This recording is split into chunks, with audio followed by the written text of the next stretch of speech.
좋으신 아버지 하나님, 지난밤에도 하나님의 선한 도우심으로 저희들에게 쉼을 허락하시며 새날을 하나님의 은혜 가운데 시작하게 하시니 감사를 드립니다.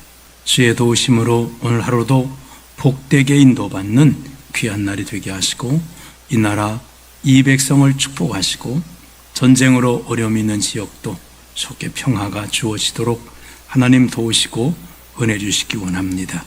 오늘도 이런저런 문제로 어려움 가운데 있는 주의 자녀들도 주가 주신 힘으로 승리하는 귀한 날 되기 원하오며 예수님의 이름으로 기도하옵나이다. 아멘. 하나님 말씀은 에스겔 45장 1절부터 8절까지 말씀입니다. 너희는 제비 뽑아 땅을 나누어 기업으로 삼을 때에 한 구역을 거룩한 땅으로 삼아 여호와께 예물로 드릴지니 그 길이는 25,000척이요 너비가 10,000척이라. 그 구역 안 전부가 거룩하리라. 그 중에서 성소가 속할 땅은 길이가 500척이요 너비가 500척이니 네모가 반듯하며 그 외에 사방 50척으로 전원이 되게 하되 이 측량한 가운데에서 길이는 25,000척을 너비는 10,000척을 측량하고 그 안에 성소를 둘지니 지극히 거룩한 곳이요 그곳은 성소에서 수종드는 제사장들 곧 하나님께 가까이 나아가서 수종드는 자들에게 주는 거룩한 땅이니 그들이 집을 지을 땅이며 성소를 위한 거룩한 곳이라. 또 길이는 25,000척을 너비는 10,000척을 측량하여 성전에서 수종드는 레위 사람에게 돌려 그들의 거주지를 삼아 마을 스물을 세우게 하고 구별한 거룩한 구역 옆에 너비는 5,000척을 길이는 25,000척을 측량하여 성읍의 기지로 삼아 이스라엘 온 족속에게 돌리고 드린 거룩한 구역과 성읍의 기지된 땅의 좌우편 곧 드린 거룩한 구역의 옆과 성읍의 기지 옆의 땅을 왕에게 돌리되 서쪽으로 향하여 서쪽 국경까지와 동쪽으로 향하여 동쪽 국경까지니 그 길이가 구역 하나와 서로 같을지니라. 이 땅을 왕에게 돌려 이스라엘 가운데 기업으로 삼게 하면 나의 왕들이 다시는 내 백성을 압제하지 아니하리라.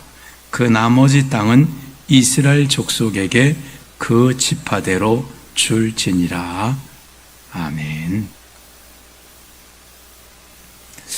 하나님께서 에스겔에게 성전이 재건될 것을 쭉 이제 보여주시면서 그 땅을 측량하면서 어떤 것을 측량했냐면 길이는 25,000척, 너비는 10,000척, 굉장히 넓은 지역을 측량을 하라고 말씀하십니다. 그래서 이 측량을 해서 이곳은 이 땅은 거룩한 땅이다. 하나님이 주셨던 그 가나안 땅 중에서 이 부분은 거룩하게 구별을 해서 하나님께 드리라 이렇게 말씀하고 있습니다. 1절에 보시면 너희는 제비 뽑아 땅을 나누어 기업으로 삼을 때에 한 구역을 거룩한 땅으로 삼아 여호와께 예물로 드릴지니. 그러니까 하나님께서 하시는 방법은 뭐냐면 땅을 분배할 때 하나님 이렇게 하실 수 있잖아요. 요만큼은 빼놓고 야 이건 내 거니까 빼놓고 나머지 가지고 너희가 분배해. 이렇게 한 것이 아니라 그들에게 다 가나안 땅을 주시고 자 너희가 땅을 분배하는데 먼저 너희가 이만큼을 구별해서 예물로 드려. 그런 말입니다. 그러니까 하나님 것을 붙들고 있는 게 아니라 하나님의 것을 백성들에게 내어주시고 그 백성들이 그것을 다시 하나님께 예물로 드리도록 하셨다는 거예요. 하나님은 백성들에게 하나님께 예물로 드릴 수 있는 기회를 제공해 주시는 거예요. 모든 것이 그렇잖아요. 하나님 앞에 시간들을 주셨을 때도 7일이라는 시간을 주신 다음에 안식일을 지키라. 안식일을 내게 드리라는. 또 하나님은 우리에게 모든 소산을 주시고 그 11조를 하나님께 드리라. 이렇게 말씀을 하세요.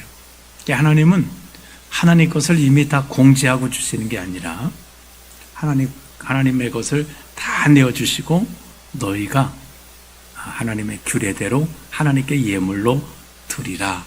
이렇게 말씀하고 있습니다. 이 지금 거룩한 구역도 마찬가지거든요. 하나님이 주신 다음에 너희가 예물로 이거 청량해서 하나님께 드리라. 그러니까 우리들은 하나님의 것을 가지고 하나님께 복을 받는 거예요.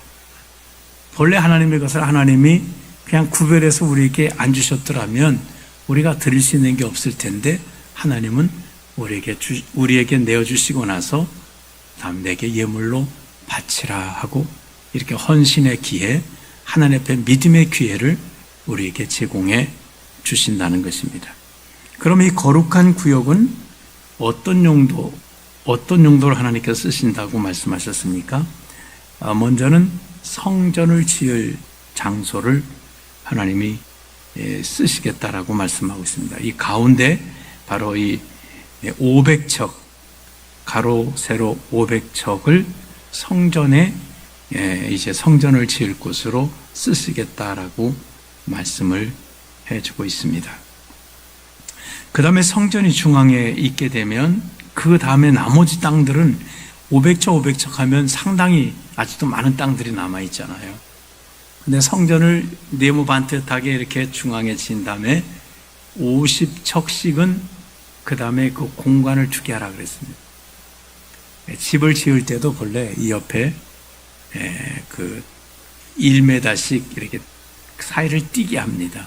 저희도 건축할 때 1m를 이렇게 띄게 하는데, 그런데 이 성전을 짓고 나서는 바로 이 그 공간이 공토가 50척 정도씩 뛰게 했습니다. 그래서 하나님의 성전이 있으면 그 성전에다 막 붙여서 집을 짓는 게 아닙니다. 50척이라는 넓은 공간이 사방으로 이렇게 거룩하게 구별하고 있는 겁니다. 그러니까 그걸 뭐라 그러죠?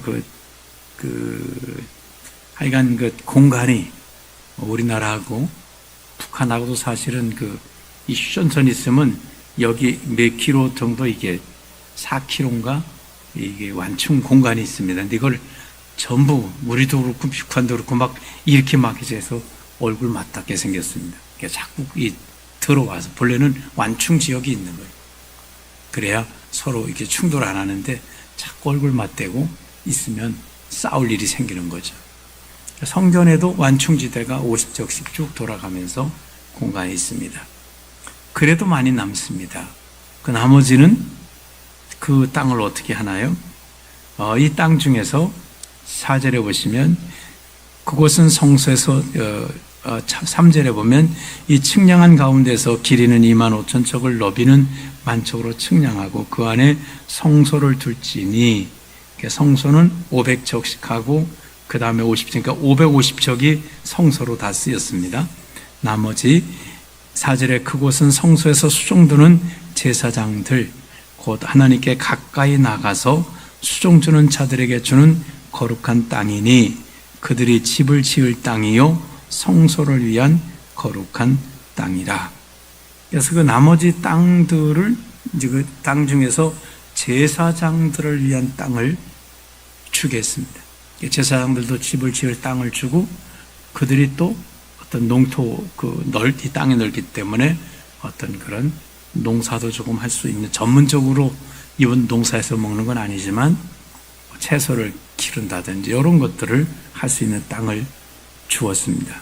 5절에 보면 또 길이는 25,000척을 너비는 10,000척을 측량하여 성전에서 수종드는 레위 사람에게 돌려 그들이 그들의 거주지를 삼아 마을 스물을 세우게 하고 구별한 거룩한 구역의 너비는 5,000척을 길이는 25,000척을 측량하여 성읍의 기지로 삼아 이스라엘 족속에 돌리라. 그러니까 레위 사람, 그러니까 이스라엘 그 제사장들과 레위 사람들이 거주할 수 있는 그런 집터와 삶의 터전을 그들에게 주어서 그들이 그 성전을 가운데 하고 그 둘러서 중심으로 가까운 데서 이렇게 성전에 살 수 있도록. 그러니까 어떤 면에서는 성전이 있고 50척의 완충 지역이 있고 그 다음에는 이걸 누가 둘렀냐면 제사장들과 레위 사람들이 이걸 두르고 있는 거예요. 이렇게 원로로 말한다면 예배당이 있으면 이 옆집을 다 교인들이 다 사가지고 거기 다 있는 거예요. 그 뭐 교회가 시끄럽니 이런 소리는 안 하겠죠. 그래서 이렇게 완충지대를, 그래서 그 성전은 보호를 받도록 하신 거예요. 하나님이 제사장들에 의해서 레위 사람들에서 마을을 이루고 살게 하시고 완충지대 있고 성전 있고 그렇게 하셨습니다. 자, 그리고 또 그 땅 중에서 남은 땅들이 있습니다. 이제 7절에 보시면 들인 거룩한 구역과 성읍에 기지된 땅의 좌우편 곧 들인 거룩한 구역의 옆과 성읍의 기지 옆의 땅을 왕에게 돌리되 서쪽으로 향하여 서쪽 국경까지 동쪽으로 향하여 그 길이가 구역 하나와 서로 같을지니 이가 이 땅을 왕에게 돌려 이스라엘 가운데 기업으로 삼게 하면 나의 왕들이 다시는 내 백성을 압제하지 아니하리라. 그 나머지 땅은 이스라엘 족속에게 그 지파대로 줄지니라. 왕의 땅도 구별을 하라고 말씀했어요. 본래 그 여호수아가 땅을 할 때는 왕의 땅이 없었습니다. 왜냐하면 그때는 왕이 없었어요.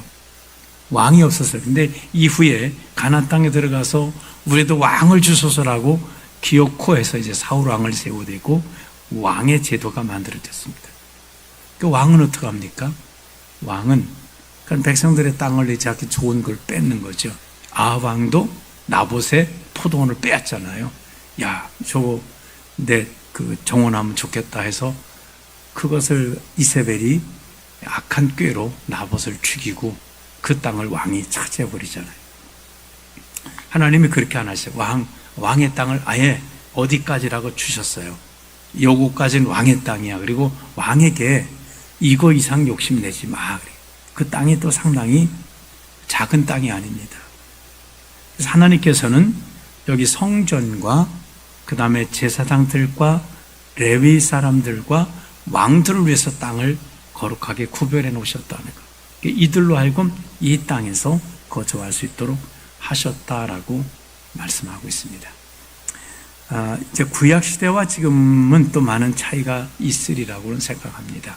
그러나 오늘날도 교회가 이렇게 또 하나님의 사역자들을 위한 이런 또 준비들이 또 필요한 부분이 아니겠는가. 옛날처럼 이렇게 뭐 정확하게 하지 않을지라도 한국 교회가 지금 이제 어려운 부분들이 이제 그런 부분들이 있습니다.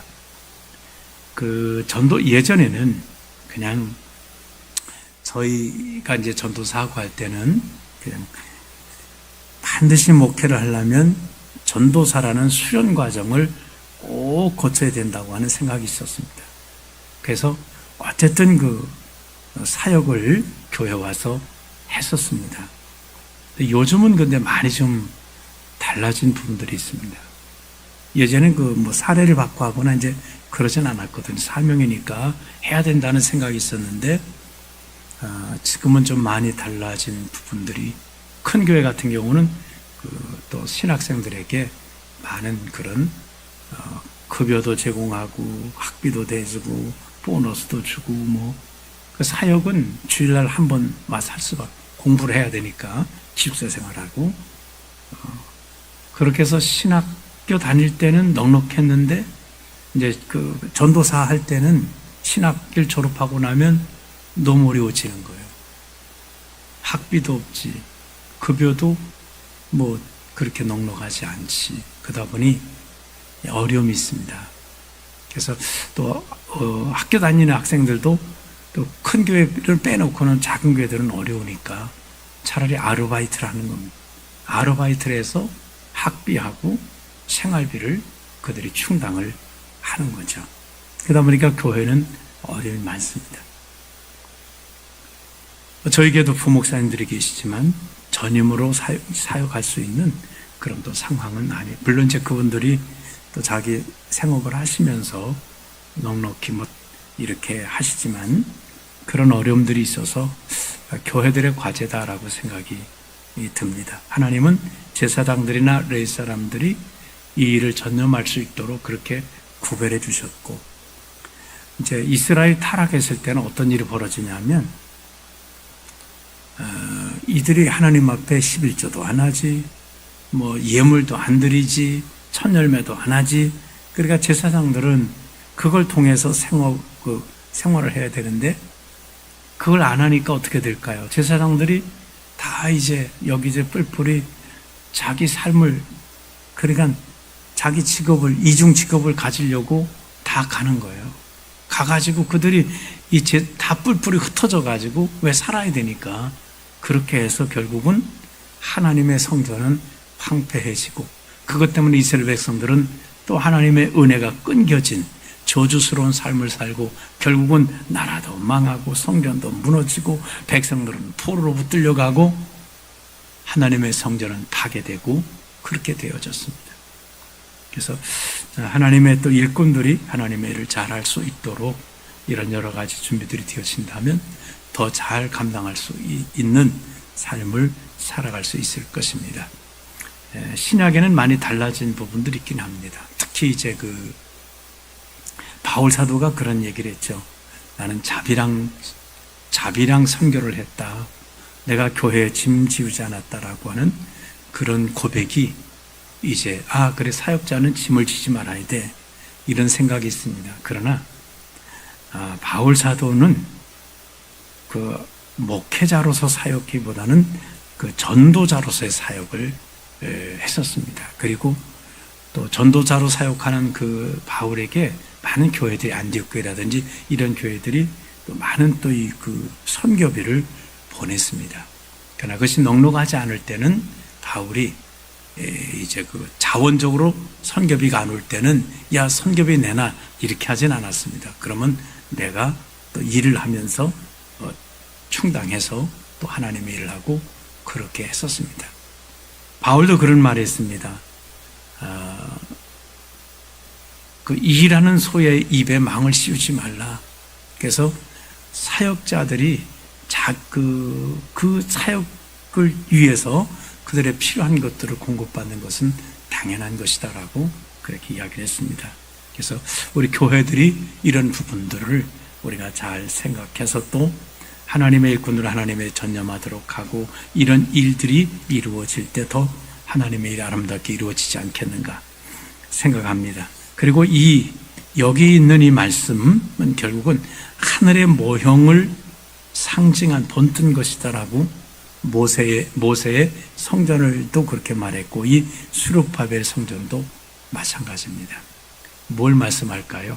요한계시록에 보면 성전이 있고 거기 찬양하는 자들이 있습니다.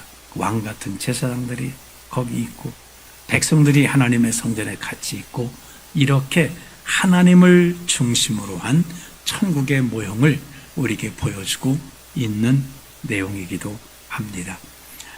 우리가 이 정말 천국을 사모하면서 하나님 중심으로 성전을 중심으로 또 오늘날 특별히 이렇게 사역자들은 또 하나님의 종이라고 하지만 오늘 신학시대에서는 모든 성도들을 다 왕같은 제사장이라 이렇게 말씀하고 있지 않습니까? 우리도 하나님의 성전을 중심으로 한 그런 믿음의 삶을 또 믿음의 터전을 만들어가는 귀한 삶이 되시기를 주님의 이름으로 축원합니다.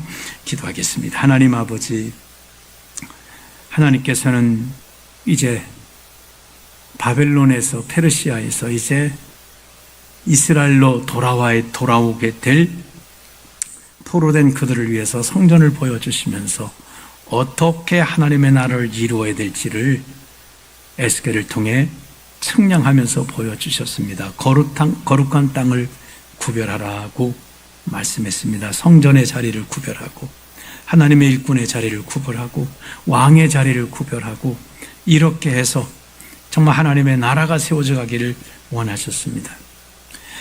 정말 우리가 천국과도 똑같은 이런 모습인 줄 압니다. 성전이 있고 하나님의 백성들이 찬양하고 24장로나 또 천사들이 찬양하는 모습이 있고 또 우리 왕 되신 예수님께서 거기 함께 계시니 우리도 동일하게 우리 삶의 정말 현장에서 하나님의 성전을 가까이 하고 우리 왕이신 예수님 앞에 우리 삶의 자리를 내어드리고 측량해서 그곳에 주님이 거하시고 일하시도록 우리 주님 모시고 살아가는 그런 복된 삶이 되도록 은혜를 베풀어 주시옵소서. 또 많이 변화된 이런 상황 속에서도 한국교회의 많은 사역자들 하나님 기억해 주시고 어렵게 개척하고 힘들게 때로는 이중직을 가지고 일하시는 그런 사역자들도 계신데 하나님 은혜 주시고 정말 저들에게 축복하시고 교회들이 부흥되고 또 우리 성도들이 하나님의 큰 믿음으로 하나님의 것을 드리고 이렇게 되어져서 하나님의 일들을 잘 감당하실 수 있도록 그래서 하나님의 교회가 풍성해지고 그것 때문에 성도들도 더 영적인 풍성한 복을 받는 아름다운 은혜들이 있도록 축복해 주시옵소서. 예수님의 이름으로 기도하옵나이다. 아멘.